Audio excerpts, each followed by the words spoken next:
contraire, on s'enrichit mutuellement. Donc ce que je peux dire aux jeunes, c'est qu'il faut avoir confiance en vos frères et sœurs qui sont à l'extérieur, dans le sens où vous ne pouvez pas être en contradiction, vous pouvez être en conflit, vous ne pouvez que vous enrichir mutuellement. Ils ne peuvent que vous apporter ce qu'ils ont acquis à l'extérieur comme expérience, ils ne peuvent que vous apporter des choses pour vous emmener, pour vous tirer vers le haut. Ça ne peut pas être le contraire, c'est pas possible. Il ne peut pas y avoir de conflit entre les Congolais de l'extérieur et ceux de l'intérieur. Il faut juste que les uns et les autres soient en symbiose, qu'il y ait des passerelles. Et ça, l'un de mes rôles, c'est de créer ces passerelles et je vais m'y atteler. Alors, à l'endroit des Congolais de la diaspora qui sont ici à Brazzaville, qui sont rentrés, l'un d'eux nous a dit une fois qu'il est rentré, les prisons leur a fait appel, qu'ils sont rentrés, mais malheureusement, ils se sont abandonnés à eux-mêmes. Le président ou encore le gouvernement ne prend pas soin d'eux. Et qu'est-ce que vous dites là?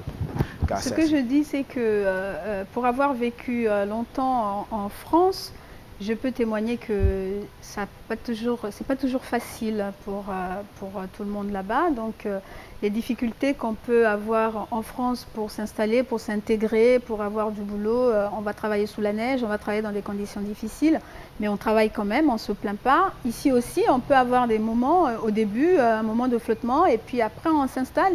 Et on ne devrait pas être découragé au point d'abandonner parce qu'on est arrivé chez soi et qu'en 2-3 mois, on n'a pas eu l'impression d'être soutenu. Mais c'est quand même chez nous, on a la chaleur de notre famille, on a la chaleur de nos amis, on a la chaleur du soleil. On devrait quand même être optimiste malgré tout. Mais moi, les gens qui m'ont contacté, c'est là aussi que c'est important de communiquer.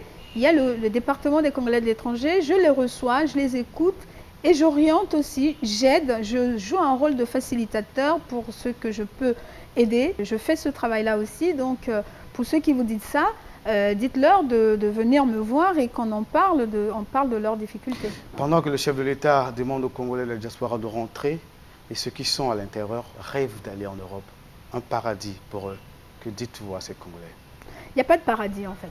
Alors surtout pas aujourd'hui, parce qu'avec la crise que traverse l'Europe, moi je conseille à personne d'y aller.